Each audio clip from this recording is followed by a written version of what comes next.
and at the center of government's priorities to meet user needs. For the education sector, considered to be the auxiliary backbone of Ghana, schools have surely had a challenging period these past 2 years. They have required new ways of working, an acceleration of digitalization, and a fresh perspective on future opportunities. COVID-19 and the resultant lockdown created a huge barrier between our youth and their education. Ghanaian companies and institutions, such as the Accra Business School, have rallied together to ensure that students receive access to schooling in innovative ways. The incredible work of our nation's educators ought to be acknowledged and celebrated.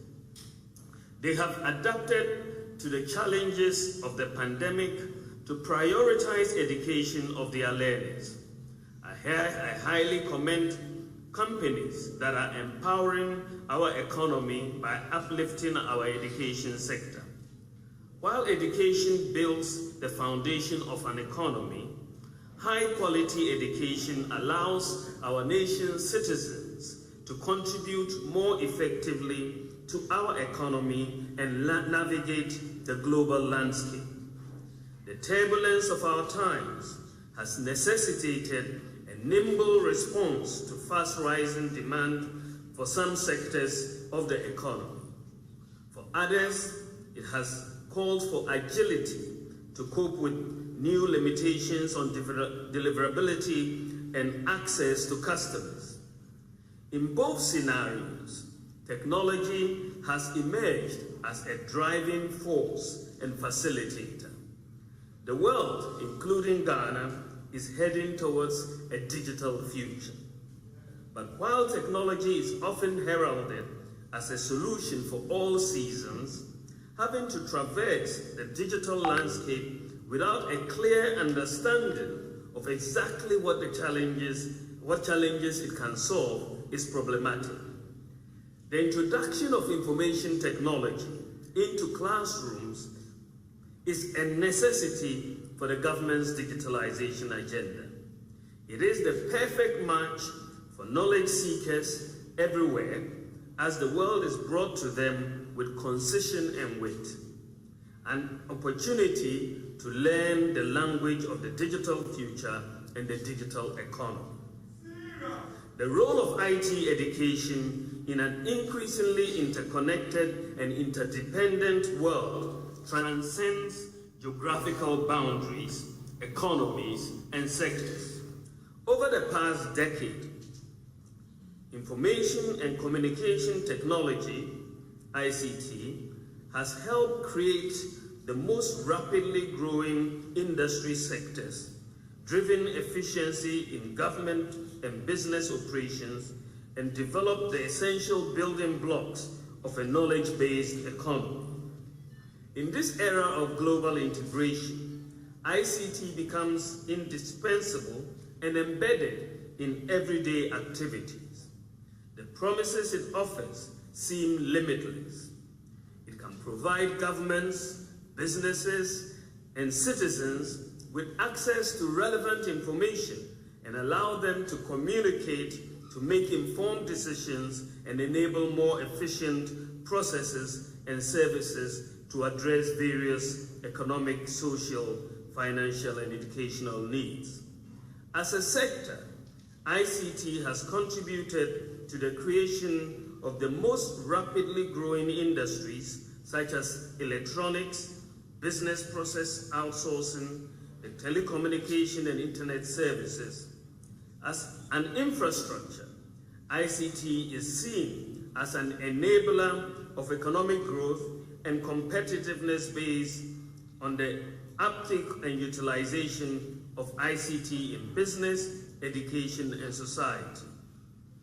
However, the asymmetrical level of ICT use and pace of ICT diffusion in Ghana have caused the uneven distribution of the benefits of ICT.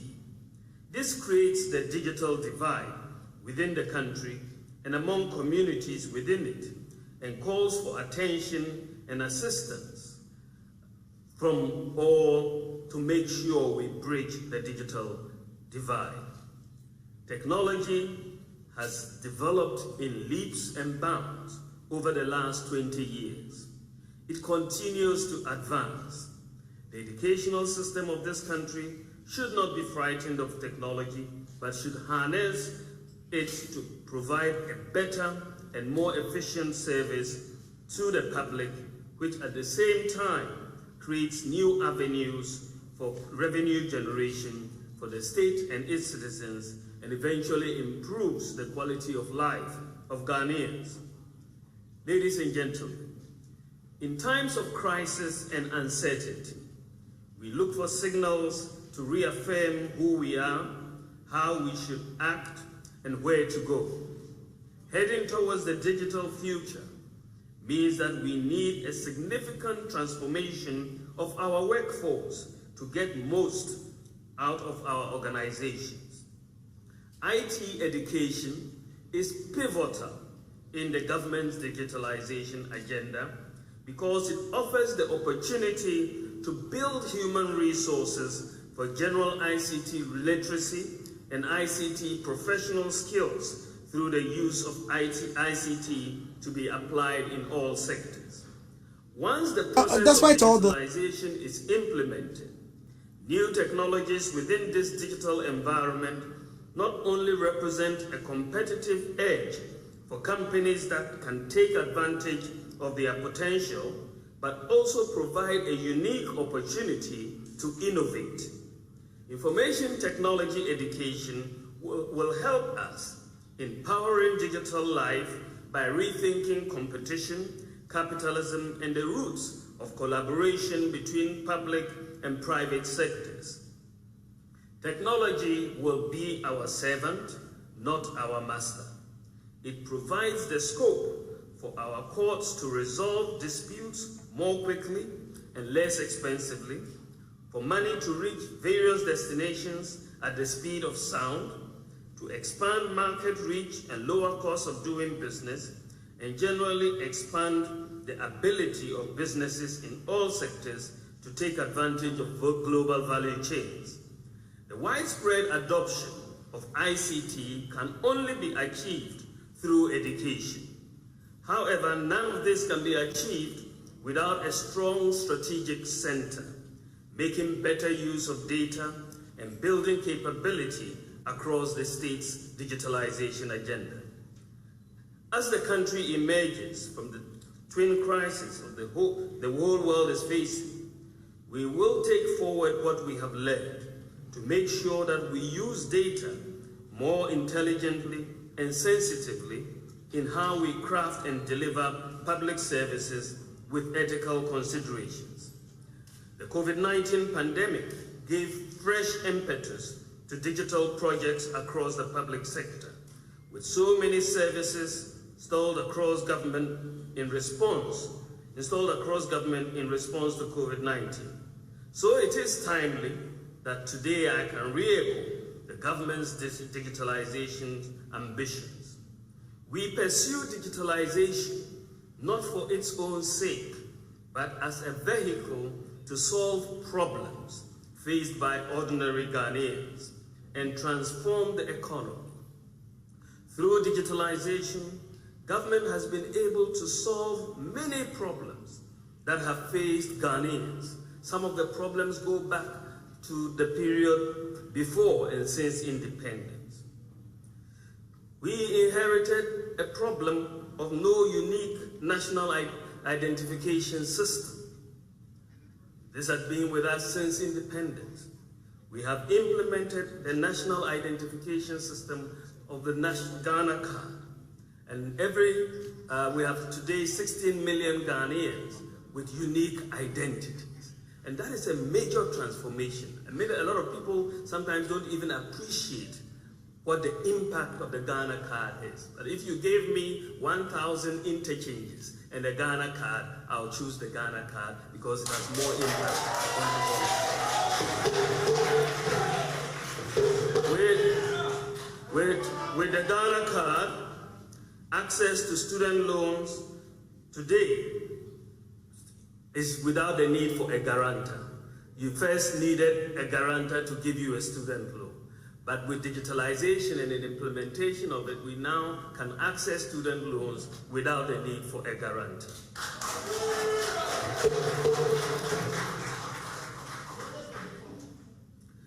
We had no functional address system in Ghana. But with digitalization, we've implemented the digital address system, a national property digital address system, where you have addresses for every 5 by 5 square meter of land or water in Ghana. So we can find every place with a digital address in Ghana.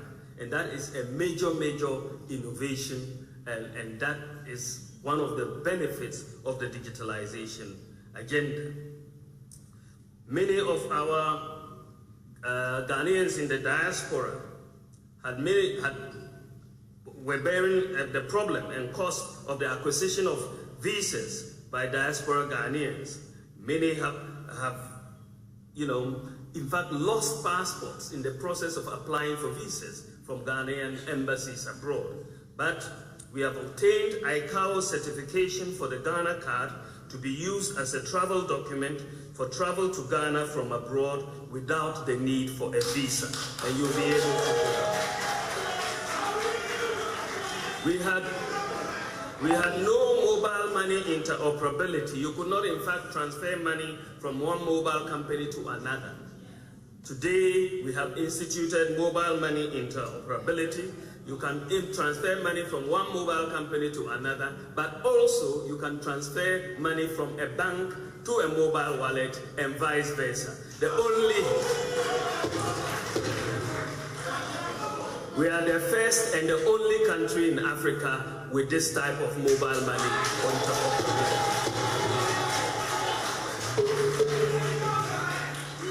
The majority of adults in Ghana did not have a bank account. But today, with mobile money interoperability and the Ghana card, over 90% of adult Ghanaians either have mobile money account or a traditional bank account. Both perform practically the same function. And today in Ghana, to open a bank account, all you need is your Ghana card. You don't need to visit a bank. You don't need to fill a form. You just dial a USSD code, you put in your Ghana card number, and your account is open. And that is how you do it. We are solving a problem that has bedeviled a lot of Ghanaians. For example, we have our Visa and MasterCards, which are generally not accepted for e-commerce abroad. I'm sure many of you have experienced some of the problems, and many people try to go through PayPal. But because of the progress we've made in our payment system architecture, we've engaged Visa and MasterCard, and now Ghana is going to be a processing hub for Visa and MasterCard, and the rejection of our cards for global e-commerce will now become a thing of the past later this year. We had difficulty of renewing the national insurance membership. Some of our people in the districts had to go and sleep for days just to renew their national insurance card. Today, because of digitization, you can renew your national insurance membership on your phone, pay within minutes, and it is done. We had difficulty and inconvenience in buying electricity units. And if your electricity units run out in the middle of the night, you have to wait till the next day and visit the ECG office. Today, because of digitization, we've digitized the process, and you can buy electricity units on your phone and without any problem. You had problems in obtaining passports. You had to deal with borrow boys and pay bribes. Today, the process is online, and you can apply for your passport without any hassle, pay your fees, and have it delivered. And what we have seen is quite remarkable and dramatic. When we started the digitization in 2017, the total revenue of the passport office was 1 million Ghana cedis. Today, it has jumped to 56 million Ghana cedis in 1 year. And that is a major, and the number of passports that people have applied for at the beginning of 2017, we had 16,000 a year. Today, 498,000. Because you can sit at home and apply for it, and the revenue has gone up. We had a lot of problems with bureaucracy and corruption at the ports. Today we have digitized the process of clearing goods at the ports. We have paperless ports, and that has really significantly reduced the corruption and bureaucracy at the port. We had difficulty and bureaucracy in applying for scholarships, but following the digitization of the scholarship secretariat, everyone is able to apply for scholarship and receive the scholarship in the comfort of their home via online applications. We had to deal with fake insurance certificates, motor insurance certificates, and the difficulty of checking the validity of motor insurance certificates. There were a lot of fake motor insurance certificates, and we have implemented and digitize the motor insurance database, which can be accessed very simply on your mobile phone by yourself or the police, and you can just dial a USSD code and know whether the vehicle you are about to board has insurance or not. Just this week in the UK, someone driving a Lamborghini was stopped, and the police officer was not able to tell whether this vehicle was insured. So they had to tow the vehicle. They had to tow the vehicle. It came in the news because they couldn't establish whether the vehicle had insurance.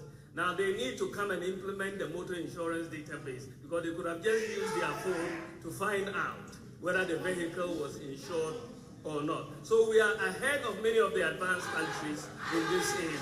We are ahead.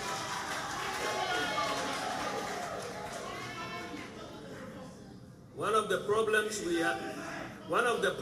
we have had is the lack of transparency in accounting for travel expenses by government.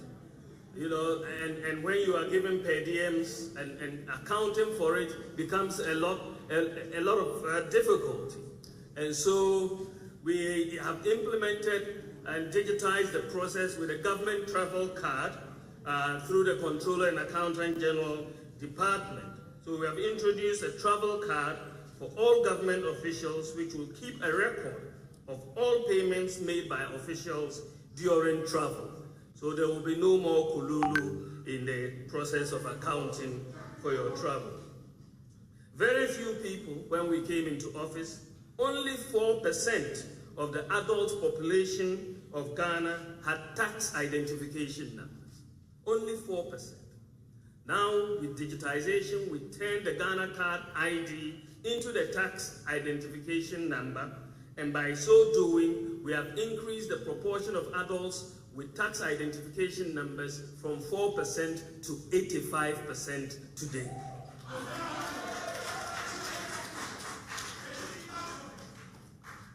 There's also the issue of fake birth certificates and so on. We've digitized that process, and we are getting a whole lot from there. The GRA, there was a problem, the difficulty being experienced by people in filing and paying taxes. The GRA has completed the development of a mobile application which will simplify the tax filing and payment process. In fact, in this process, we had to meet with a few Makolo market women just to get a sense of how we needed to simplify the tax application process so that at the lowest levels or the highest levels or wherever level you are talking about, everybody should be comfortable filing taxes. So a mobile tax application has been developed. You can file that tax online, and once you do so, you will immediately get a tax clearance certificate. If you have gone through, you don't need to apply separately for a tax clearance certificate. And we should be seeing this outdoor very soon. Ladies and gentlemen, football clubs and authorities lost a lot of revenue from corruption associated with ticketing for football matches. Now, we have digitized the process of football ticketing, and suddenly their revenue has skyrocketed amongst football clubs. So we have had a whole lot of reform as a result of digitization. We had difficulty in accessing medicines and blood in remote areas, and we have introduced drones in the delivery of critical medicines, vaccines, and blood to people in remote parts of the country. Ghana has the largest medical drone delivery service in the world, the whole world. We have 6 zipline distribution centers in Omenako, Mpanya, Bopsi, Sefibioso, Ketikrachi, and Enum. We are just left with 2 more to be done, which would complete in Funsi and in Techiman, also Kintampo, so that with those 2, we will then be covering the whole of Ghana. Right? We have just 2 more to cover the whole of Ghana with delivery of medicines, blood, vaccines by drones. And it is saving lives every day. So, ladies and gentlemen, let me now go back to the 5 realms that I mentioned earlier in my introduction. Making sense of the data deluge. Being a small and externally oriented economy, Ghana has been particularly sensitive and responsive to the effects of globalization. We have been active participants in the international community and must continue to do so, as our future depends on our active engagement with the globalized world, which encourages the free flow of trade, capital, and knowledge. Our universities must provide a platform for students to prepare for the future by exposing students to a multicultural learning and social environment so that they will be willing and able and competitive enough to work effectively in Africa, Europe, America, Asia, or elsewhere. Unlike budget, capacity, and time, one thing Ghanaian businesses are not short of is data. Traditionally, big data has been assumed to belong to the realm of big business. But things are changing.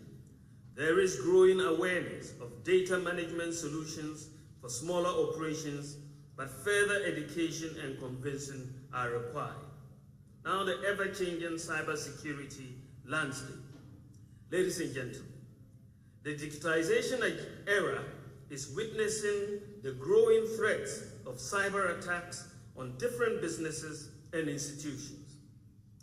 News of Australian small and medium-scale businesses and firms of different sizes and capacities in the US and other developed countries, as well as state institutions like what happened in the UK Army, are being targeted with ransomware cyber threats, have emerged as a source of growing concern. While security has long been a fundamental consideration, until recently there has been a widespread lack of understanding as to the extent of cyber threats to organizations other than large corporates. Awareness of potential security breaches and their ramifications is something businesses and state institutions are now seeking. The rise of ransomware attacks on different businesses and institutions has brought home the point that cybersecurity is a serious concern for organizations of every size. Marketing in a noisy world.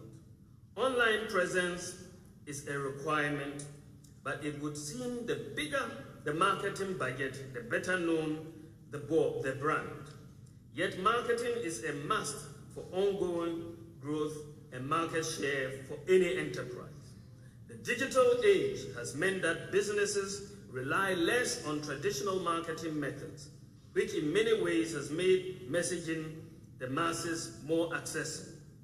From social media to time-saving artificial intelligence, list building, there are many exciting marketing options for businesses in all sectors of the Ghanaian economy. Maximizing budget is everything, and there is a great deal of focus and concern in the entrepreneurial community about employing people who understand how to maximize reach and produce the campaigns and the content to do so. Marketing in the noisy world is both easier and more complex.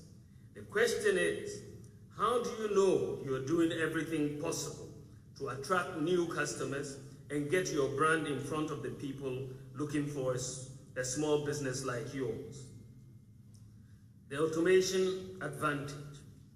While many institutions can sense the opportunities that the digitalization agenda offers, the abundance of opportunities also makes it difficult for institutions to make appropriate choices on how far and where they should go. In this context, I would like to suggest a guiding principle that should apply to all institutions. Whatever initiatives that an institution is pursuing, they have to be done with the prime objective to enhance the quality of life of Ghanaians. Many business ventures are exploring and embracing automation to streamline business processes and increase efficiencies. There are many options available to automate basic, repetitive, rules-based tasks, allowing them to reduce human error and free up employee time to work on more creative, growth-building tasks. With more and more low-cost automation solutions available, there is an enthusiasm to learn more and discover real-world examples of how they can automate areas such as marketing, sales, operations, and finance. It is clear that there are some tasks that can and should be automated to create more efficiency and free up employees to make better use of their time. And there's always that worry that if we don't, our competitors will. Being overwhelmed by tech load. Ladies and gentlemen, the pandemic has accelerated the digital transformation of most industries, and those that have embraced it have some experience with the benefits of cloud services, connectivity, and mobility, and automation. Understanding that these categories of technology are available is one thing, but navigating them is another. Right now, industry leaders are inundated with information and overwhelmed with technology options. The overabundance of choice adds to the pressure of knowing where to begin to find a solution that will work seamlessly with existing systems and satisfy future goals. There is a fear of the known unknown. Selecting the right solution is more important than selecting the right vendor. Vendors tend to push technology, not solutions. Small businesses don't care much about technology. It's more about business outcomes. Tech vendors value the complexity of a solution and therefore the cost of investing. There is a need to first establish trust that solutions work before understanding the technology. At the heart of these 5 realms is the role of information technology education to determine a solution's likelihood of meeting the following criteria. Establish the problem to determine the solution, with emphasis needs to be on solving business challenges rather than the technology itself. Ease of integration within business, understand the potential return on investment for the business with defined and quantitative outcomes. And these are critical criteria. Ladies and gentlemen, before I conclude, I'd like to use this opportunity, because this is the first time I'm speaking publicly in a little while. I'd like to use this opportunity to make some comments on an issue on the minds of many Ghanaians, which is the decision by government to opt for an IMF program to stabilize the economy in the midst of global crisis, the COVID-19 pandemic, the Russia-Ukraine war, a global crisis that has visited untold hardships on Ghanaians, with rising prices of virtually everything, from fuel to bread to tomatoes, building materials, and so on. In the midst of this global crisis, Ghana's fiscal and debt sustainability has worsened. Some commentators and analysts have argued that the COVID-19 expenditures by government alone could not be the reason for the large increase in the fiscal deficit and the debt stock. In fact, they are right. The COVID-19 expenditures alone were not the reason for the large increase in Ghana's debt stock by the end of 2021. In fact, as I stated in my April 7th lecture this year, in addition to COVID-19, there are two major items of expenditure that are critical in understanding the evolution of the fiscal deficit and the debt stock. And these two items are the banking sector cleanup and the energy sector excess capacity payments.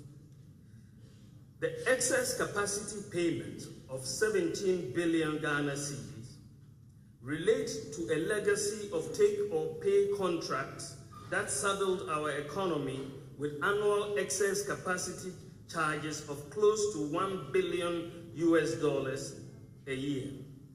These were basically contracts to supply energy to Ghana way in excess of our requirements at the time. But we were obligated to pay for the power whether we used it or not. The excess capacity payments of this 17 billion includes a 7 billion cedi payment for gas resulting from the signing of an offtake agreement for a fixed quantity of gas with ENI Sankofa on a take-or-pay basis, which was way in excess of what was needed at the time. Not keeping up with the excess capacity payments would have meant throwing the country back into a new bout of doomsday or power outages. We were also confronted with a banking crisis as a result of the mismanagement of the banking sector. Ghana's banking system was on the verge of collapse, and not dealing with it decisively would have meant a disaster for the economy, with millions of people losing their savings. So we had direct COVID-19 expenditures amounting to 12 billion Ghana cedis. We had the banking sector cleanup costs amounting to 25 billion Ghana cedis, and the excess capacity payments amounting to 17 billion Ghana cedis. And the data shows that the three items, when you take COVID, banking sector cleanup, and the excess capacity payments, cumulatively amounted to 54 billion Ghana cedis. And that is the equivalent of $7 billion. Three items, $7 billion that of expenditure which had to be taken. You couldn't say you wouldn't spend to rescue the banking sector because you are in trouble. The economy will collapse. You couldn't say you won't pay excess capacity payments because you have power outages. You couldn't say you wouldn't spend on the COVID because we had a job to save lives. So the Ministry of Finance estimates, and this money, this $54 billion, was borrowed money. The Ministry of Finance estimates that the interest payment on just this 54 billion Ghana cedis that was borrowed for these three items is 8.5 billion Ghana cedis annually. And this represents 23% of our annual interest payments of about 37 billion Ghana cedis. So to put the expenditure on these three items in perspective, it is important to juxtapose it against the total expenditure releases on some of the government's key flagship projects, including the free SHS, the One District, One Factory, Planting for Food and Jobs, Development Authorities, the Ghana Card, Zongo Development Fund, NAPCO, Teacher Training Allowance, Nursing Training Allowance. The data shows that the expenditure on these flagship policies that I've mentioned, the total expenditure by government on these flagship policies over a 5-year period amounted to 15.6 billion Ghana cedis. 5 years of free SHS, NAPCO, and all of that, 15.6 billion Ghana cedis. And this is compared with the 54 billion Ghana cedis expenditure on the 3 exceptional items.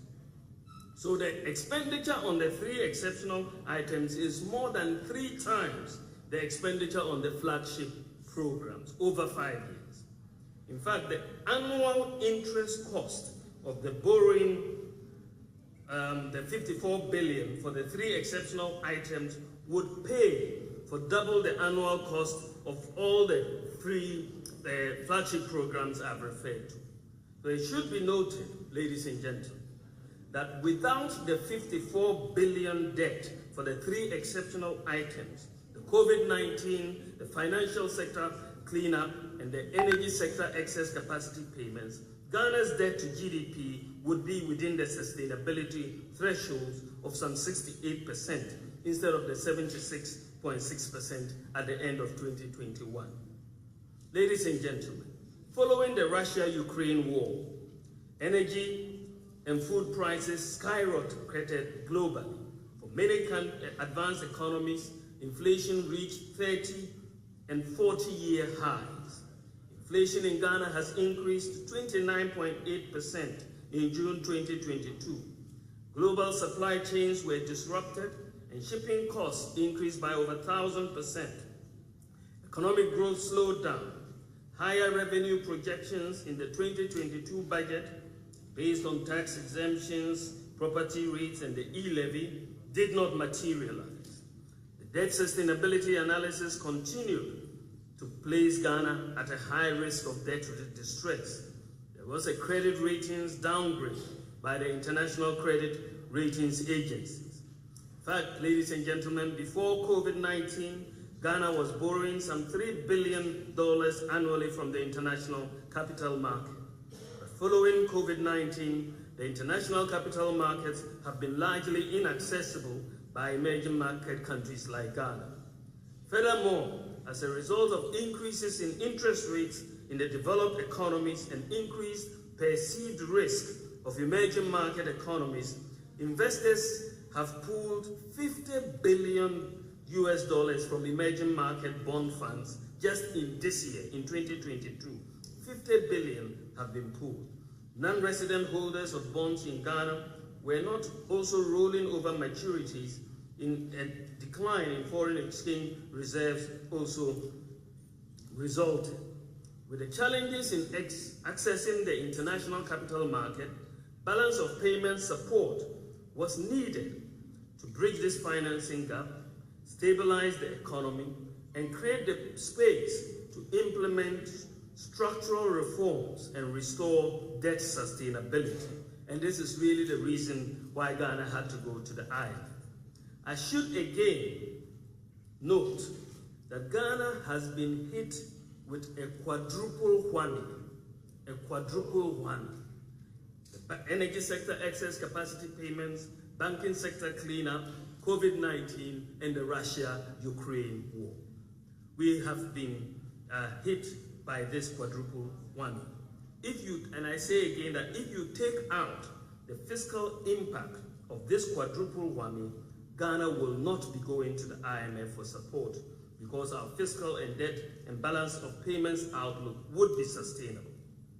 Of the 4 factors, COVID-19 and the Russia-Ukraine war were external, and the other 2, the banking sector cleanup and the excess capacity payments, were the result of policies of the previous government. Today, all over the world, fuel prices are rising in virtually every country.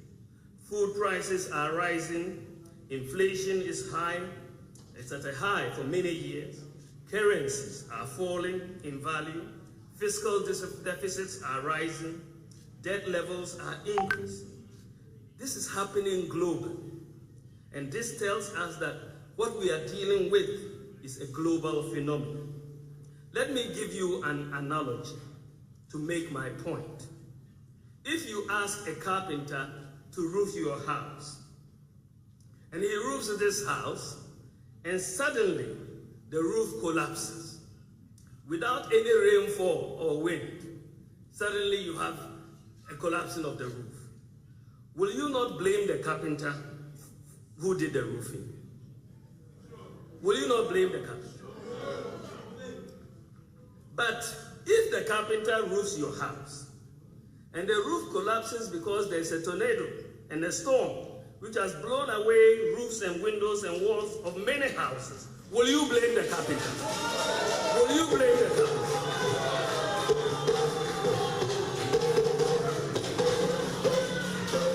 So, let us understand the context. Let us understand the context. In one situation, you will definitely blame the carpenter. In another situation, you will blame the tornado.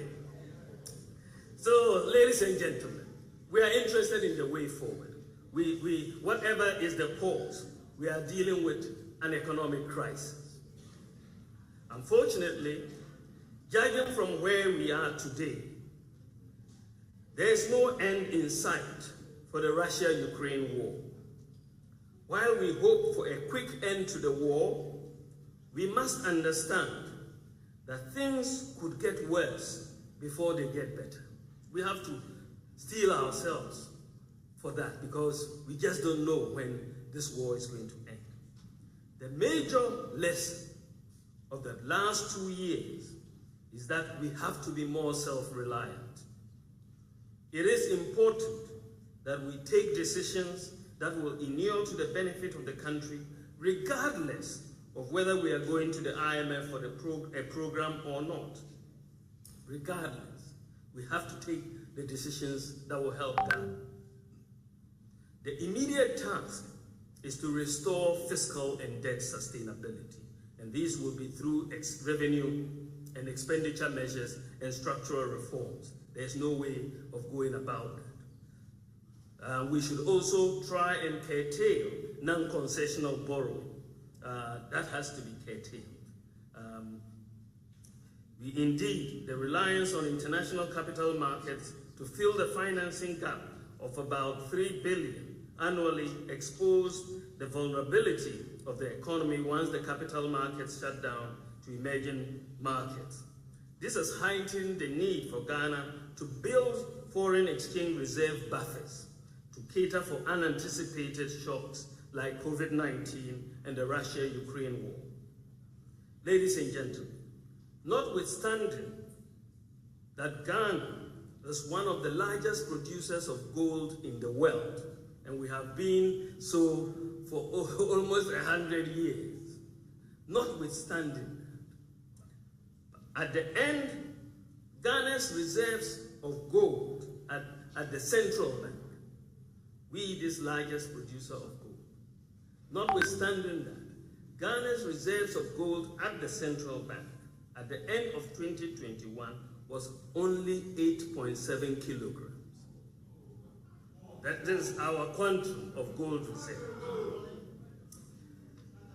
And it is against this background that the Bank of Ghana started a gold purchase program from gold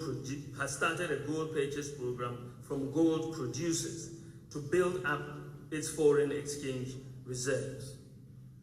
To enhance this gold purchase program, government is implementing a new policy, which is already backed by law. And under this new policy,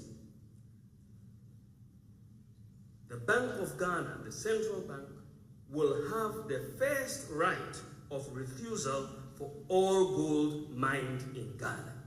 we will have the first right of refusal. The law says if you mine gold, we can buy it off you. And so the central bank will have the first right of refusal, and the central bank will purchase the gold at world market prices, and the mining companies will export the portion that is not purchased by the central bank.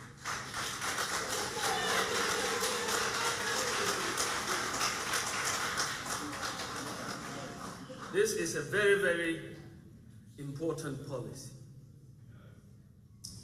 Ultimately, once we accumulate enough gold, our future borrowing and our currency can be backed by gold.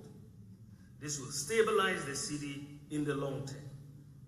We must also deepen our industrialization through value addition to gold. Even though Ghana has 2 gold refineries, none has the London Bullion Market Association certification, and this limits our full participation in the gold value chain. We will urgently work towards LBMA certification for our refineries in the next few years. Value addition to minerals such as lithium and bauxite will similarly be pursued, in addition to our 1D, 1F program and the implementation, continued implementation of the automotive sector policy. We are building, and we have to build an industrial economy. We are also poised for major reform in the energy sector. The energy sector has proven to be an Achilles heel of the economy, and the reforms will make the sector more market-based. The investment in technical and vocational education has been massive, and we will continue to focus on technical and vocational education training to provide the skills needed for industry. Domestic revenue mobilization is key to self-reliance. We have put in place the architecture and infrastructure to expand the tax base and collect more taxes. A new unified common platform for the collection of property taxes is going to be soon outdoored. We are rationalizing tax exemptions through the tax exemptions bill.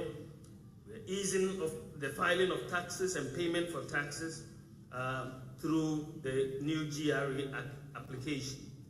The new architecture for domestic revenue mobilization should be fully operational by the end of the year. The circumstances call for an increased focus on agricultural production in the face of predicted global food shortages. And digitalization, as we have just noted, is key to our participation in the 4th Industrial Revolution, and we must therefore deepen the digitalization of the economy. It is important to note, ladies and gentlemen, that the focus of economic management by successive governments since independence in Ghana has been on crisis management as a result of factors such as the collapse in commodity prices, increase in oil prices, debt unsustainability, political instability, and so on. So governments since independence have tended to focus on crisis management. Governments have by and large not focused on building systems and institutions that underpin economic activities in a modern economy. The systems that will reduce bribery and corruption, the systems that will make the delivery of public services efficient, the systems that will enhance domestic revenue mobilization, and the systems that will reduce the cost of doing business and make it easier for Ghanaians. I should note that Ghana has gone to the IMF for a program 17 times since independence. And after each IMF program, the underlying system and structure of the economy has remained the same. After each of the 17 IMF programs, Ghana did not have a national ID card, no functioning national digital property address system, only 30% of the adult population had a bank account, inefficiency, bureaucracy, and bribery at the ports and delivery of government services, no digitization at the passport office, DVLA, births and deaths, no motor insurance database, no credit scoring for credit reference agencies, Less than 4% of the population had a tax identification number, and there was no integration of databases of the GRA, SNIT, Controller and Accountant General, NHIS, Ghana Health Service, Passport Office, DVLA, police, immigration, bank accounts, and SIP cards with a unique identifier. There was no such integration. There were no drones to deliver medical supplies, no universal QR code, no national scale e-pharmacy, no unified common platform for property taxation, no gold purchase program by the Bank of Ghana, with a first right of refusal by the central bank for all gold mined in Ghana, no focus on TVET education, no industrial policy like 1D, 1F, no overarching agricultural policy like planting for food and jobs, and no free senior high school education. So, ladies and gentlemen, we are talking now about a different Ghana, a Ghana that is being rapidly transformed. The underlying systems are being dramatically changed through digitalization and other policies that will transform the structure of the economy. With enhanced fiscal discipline and structural reforms to restore debt sustainability and growth, we should emerge stronger than we have with the previous 17 IMF programs. But it will take hard work and difficult decisions.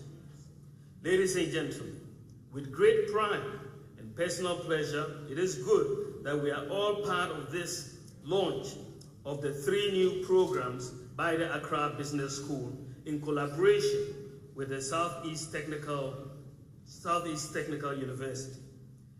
It's a day when the neglect of many decades comes to an eventual end. It's a beginning to lay foundations of strengthened institutions to take up the challenges of time with an able and apt workforce. It's a day when a new beginning is being made by forging a common alliance between the government and academic leadership to protect, preserve, and promote, above all, democracy via digitalization. And to turn this dream into a formidable reality, I launched the academic programs of the BSc IT Management, BSc Cybercrime and IT Security, MSc IT Management.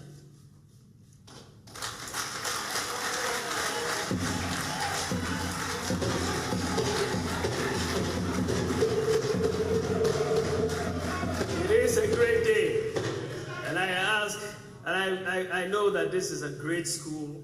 It's a first-class school, and I'm saying to people who are thinking about careers in IT, these are the sort of courses you want to take if you want to be part of the digital. Thank you very much. God bless you. God bless our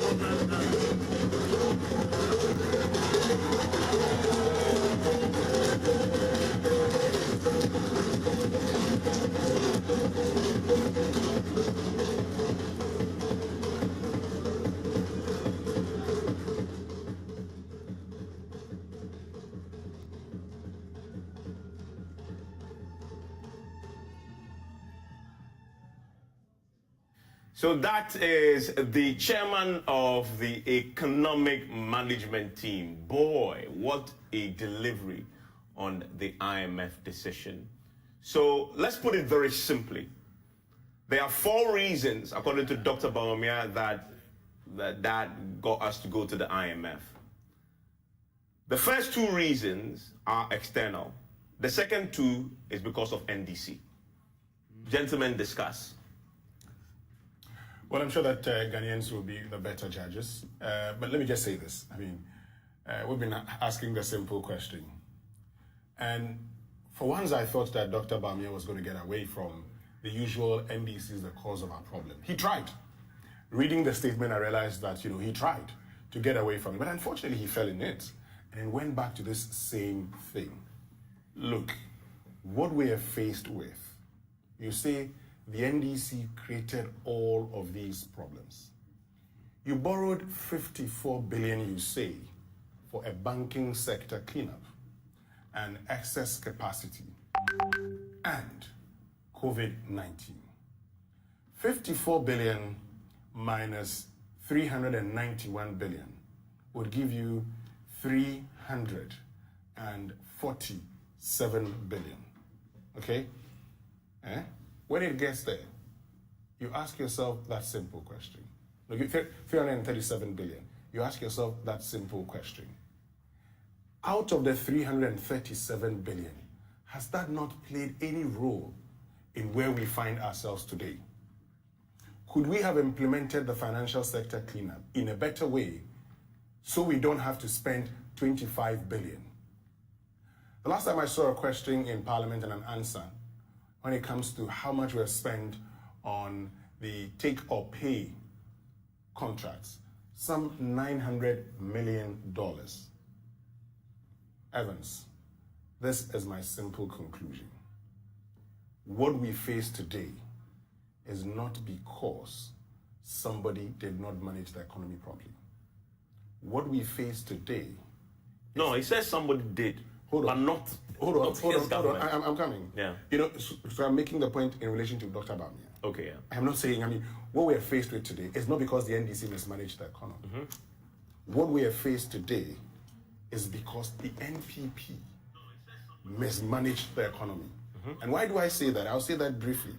Because from 2015 to 2019, we're under an IMF program.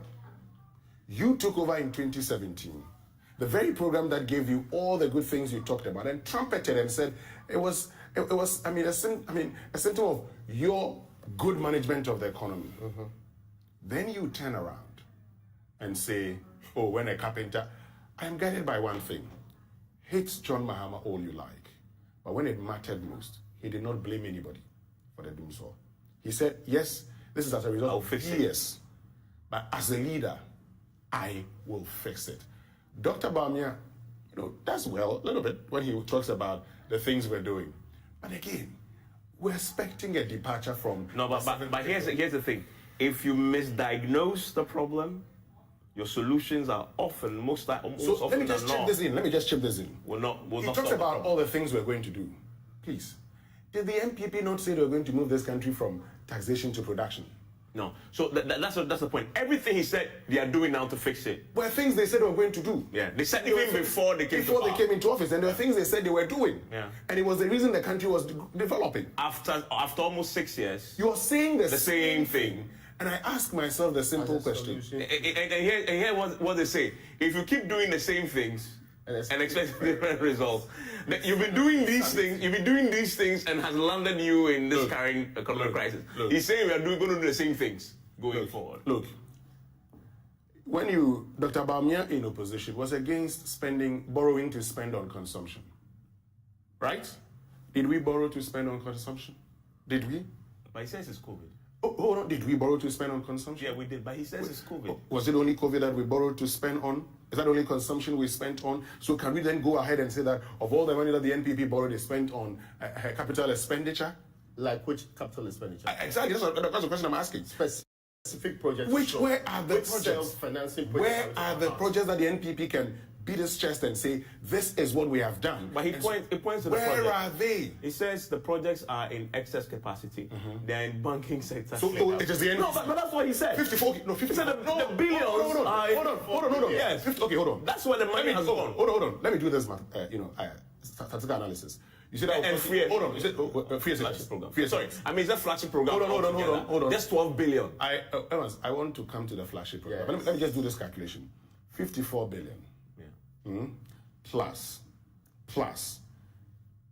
24 billion. Because he talks about, we spent, so the financial sector cleanup started in 2018. So let me just start from there and say, for the next 3 years, let me be charitable and say, so 8.5 plus 8.5 is 17, plus 8.5, so it takes it to 25.5. Add it, 25.5, so that's 80 billion. Fantastic. Minus 391 billion. Okay? Now, let's get to our debt. 1 minute, let's get to our debt. So that takes you to... We have to go back to the ground and get a reaction quickly. Okay, so 310 billion. Subtract 122 billion from it. That gives you 190 billion. From independence to at the time NDC left office, 122 billion.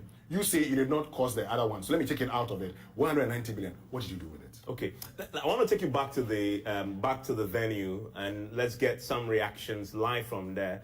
Maxwell Agbagba, I believe, is standing by with the chairman of the Foreign Affairs Committee in Parliament, Samuel Okudzeto-Ablaka. Maxwell.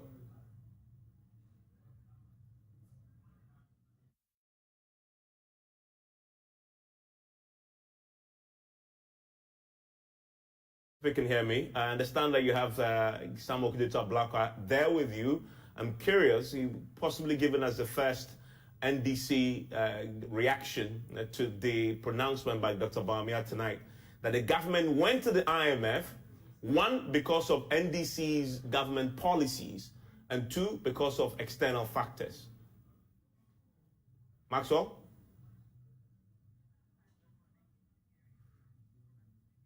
Okay, we'll get Maxwell to join us pretty shortly and get a reaction of Samuel Okudzeto-Ablaka. Wrap it up. Let me hear from Raymond. For me, it's the same song. The same song. We have done nothing. But for NDC, the Ghanaian economy would have been better. 6 years after assuming office. But for NDC, they would have gone to the IMF. 6 years after assuming office, you're still blaming the opposition. If this is not failure, what else is it? Raymond. Quite frankly, at some point, we have to depart from this kind of politics, right? We have to be a little bit more forward-looking. We have to cover some basic grounds. And I was expecting that, if not for nothing at all, he will leave it at, well, we've had some external shocks, and even if you're going to admit to what we have done on our own, we've had some external shocks and we try to weather it and all of that. We issued bonds to try and deal with the financial sector cleanup. People today, some of them have not even been paid. There are people whose monies are still locked up in this same financial sector cleanup. If you move it along the lines that we are talking about, it's almost insulting when you create the impression that every good thing that happened between 2016 and 2019 was your doing. Good GDP, wonderful inflation, wonderful improvements in our fiscal balance and everything, even though 7.5% all those things were happening. You admit all of them were your wonderful work. But when it comes to how much you spend to clean up a banking sector, the way others told you not to do it, but you chose as a modus, the amount we are talking about involved here, people said, no, don't go that route. Government said this is the best way to do it. But you chose it. You make decisions on your own. You're not compared by the previous government to do so. But when you come down 5 or 6 years later, and you come and blame the government that left, the government you said was incompetent, all of their wrongs you have righted, including having to change the situation that you got better macroeconomic figures, macroeconomic indicators from GDP straight down to inflation. If you today still say that, but when it comes to the wrongs that happened after that, they are to blame for it. At some point, there's a lot of dishonesty in our politics that ought to be taken out.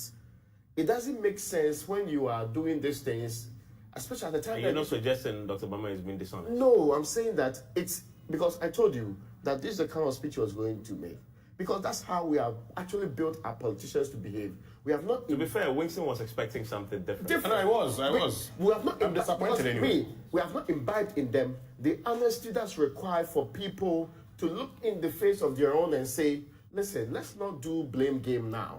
Let's look into the future together, because I need you to rally behind us and we'll fix this problem together.